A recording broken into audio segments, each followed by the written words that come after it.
Here we have another textbook example of an H4 impulse. This one is for those folks who are predominantly pattern traders, because here on the Kiwi again, on the selection time frame, we do have a class 1W pattern and have had since last week. So as you can see, the market conditions at the moment are absolutely perfect.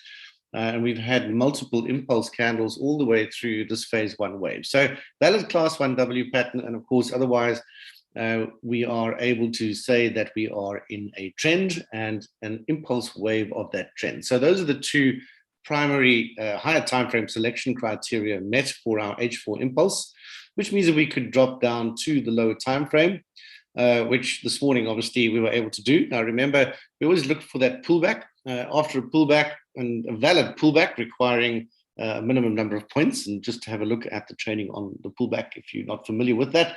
But we certainly did have a pullback through the course of yesterday afternoon and even through the evening. And then what's interesting about this one is that our trade manager took the trade one candle later than many of many of the members took. And that's not a problem at all. It's just worth pointing out that one of the conditions we're requiring of the trade manager is that on the selection time frame, we are requiring at least a class 3 pattern in order to go long. So from an H4 point of view, this was a valid impulse candle in every respect. So if you took the trade at the open of this candle this morning, then that's fine.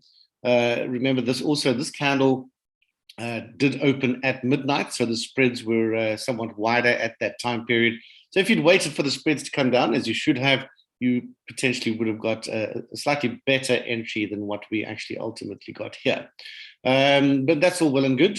We do require that class 3 pattern, and having that low ringed over there was certainly important for us. So that's why we got in a little bit later. As you can see, this trade in terms of the entry, however, that's just covering our final selection criteria is the impulse candle. Either of these, therefore, do count. That's not a problem. So having got in, obviously the first thing we need to do is, having identified our entry point, is to identify the initial stop. Here's the previous swing low. And if you'd use this candle as well, you may have used the previous swing low down here. Either way is fine, not a problem. But because we got in 4 hours later, this clearly would be the swing low for us. And that also meets our minimum reward to risk ratio requirements. So we didn't need to use an ATR stop there at all. So that's the initial entry, the stop. We're using advanced targeting on this particular trade. That's why you're not seeing a take profit up here. However, if you were using the standard targeting, then we're not far off from hitting that take profit. So if we don't hit the take profit by the end of this candle, and it does give us that higher low, then using the 3-6 rule, we will be trailing our stop to below the lowest low of the last 3 closed candles.